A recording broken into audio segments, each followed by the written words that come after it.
আৰু অন্ত পৰিল অসম জাতীয় পৰিষদৰ কাৰ্যনিৰ্বাহক সভা ঐক্যবদ্ধভাৱে কাম কৰাৰ সংকল্প ল'লে এজেপিয়ে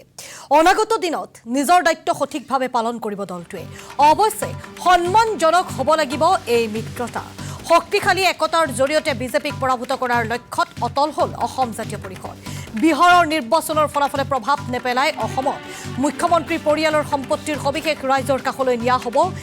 আৰু ইতিমধ্যে এছআৰৰ জৰিয়তে নতুন ৰূপত আহিছে সিটিজেনশিপ এমেণ্ডমেণ্ট এক্ট এছআৰৰ প্ৰভাৱ সন্দৰ্ভতো কৰা হৈছে বিশদভাৱে আলোচনা বিগত নিৰ্বাচনত ৮৩টা সমষ্টিত পদক্ষেপ কৰা হৈছিল ইতিমধ্যে প্ৰক্ষেপ কৰা হৈছিল প্ৰাৰ্থী এবাৰ প্ৰাৰ্থী হ'ব বুলি গপত গংগাটোপ হৈ থাকিলেই নহ'ব সমষ্টিত সাংগঠনিক ভেটি শক্তিশালী হ'লেহে পাব প্ৰাৰ্থিত্ব বন্ধ খামত প্ৰাৰ্থী নাম আনিলেই নহ'ব সমষ্টিৰ সৰজমিন তদন্তৰ পিছতহে লাভ কৰিব প্ৰাৰ্থিত্ব কাৰ্যনিৰ্বাহক সভা অন্ত পৰাৰ পিছত এইসমূহ মন্তব্য কৰিছে কি সিদ্ধান্ত গ্ৰহণ কৰা হ'ল আজিৰ সভাখনিত কোন কোন উপস্থিত থাকিল আমাৰ হাতত কিছু মন্তব্য আছে আমি শুনাব বিচাৰিছোঁ সেই মন্তব্যসমূহ কাৰ্যনিৰ্বাহক সভা আমাৰ চলি আছে আমি বহু বিষয়ত আলোচনা কৰিছোঁ কিন্তু আজি সভাই এটা বিষয়ত ঐক্যমত প্ৰকাশ কৰে যে আমি ঐক্যবদ্ধভাৱে পৰৱৰ্তী দিনসমূহত আগবাঢ়িম তাৰ কাৰণে আমাৰ যিটো দল হিচাপে দায়িত্ব সেই দায়িত্ব আমি পালন কৰি যাম দ্বিতীয় বিহাৰৰ নিৰ্বাচনৰ ফলাফলে অসমৰ নিৰ্বাচনত পৰৱৰ্তী নিৰ্বাচনত কোনো প্ৰভাৱ নেপেলায় বিহাৰৰ সমস্যা বিহাৰৰ জনগাঁথনি তেওঁলোকৰ ৰাজনৈতিক যিটো ৰণকৌশল তাৰ লগত অসমৰ জনগাঁথনি ৰাজনৈতিক ইয়াৰ কূটকৌশল একো কথাই নিমিলে গতিকে আমি আজি সভাই দৃঢ়তাৰে মত পোষণ কৰোঁ যে বিহাৰৰ নিৰ্বাচনৰ ফলাফলে অসমৰ ৰাজনৈতিক প্ৰেক্ষাপটত তিলমানো প্ৰভাৱ পেলাব নোৱাৰে আৰু পৰৱৰ্তী দিনসমূহত এইখন চৰকাৰৰ ব্যৰ্থতা তেওঁলোকৰ ব্যাপক দুৰ্নীতি চাৰিওফালে স্বজন তোষণৰ নীতি আৰু যি ধৰণে কৰ কাটলৰ বোজা জাপি দি অসমৰ মানে সমাজত যি ধৰণে প্ৰভাৱ পেলাইছে তাৰ বিৰুদ্ধে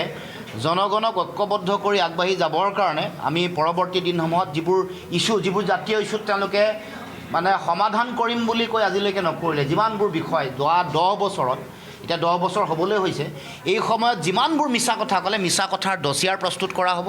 আমাৰ নিজৰো মডেল কেনেকৈ আমি আগবাঢ়িম কোনবোৰ আমাৰ মূল কথা থাকিব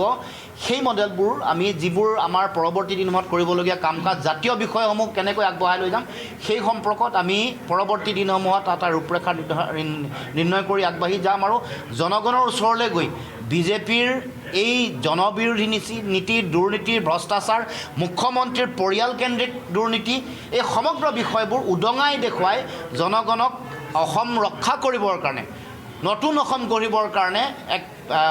লক্ষ্য লৈ উদ্দেশ্য লৈ আমি আগবাঢ়ি জনগণক এই ক্ষেত্ৰত সকলোকে আমি চামিল কৰিবৰ কাৰণে আমি চিন্তা চৰ্চা কৰিম চাওক ৰাষ্ট্ৰীয় ৰাজনীতিত যেতিয়া আছিলোঁ মই তেতিয়া সেই বিদেশী সমস্যাটোৱে আমাৰ ক্ষেত্ৰত খুব মানে প্ৰাধান্যতা পাইছিলে আৰু সেই বিদেশী সমস্যাৰ পৰা উদ্ধাৰ কৰিব বুলি বিজেপিত দিনে ৰাতে কাম কৰিছিলোঁ বিজেপি ক্ষমতালৈ আহিছিলে কিন্তু মই যেতিয়া দল এৰিছিলোঁ তেতিয়াও মই কৈছিলোঁ যে বিজেপি দলটো পাৰ্টিটো অসমীয়া জাতিৰ ঘূৰ শত্ৰু আজি এইটো প্ৰমাণ হ'বলৈ লাহে লাহে গৈ আছে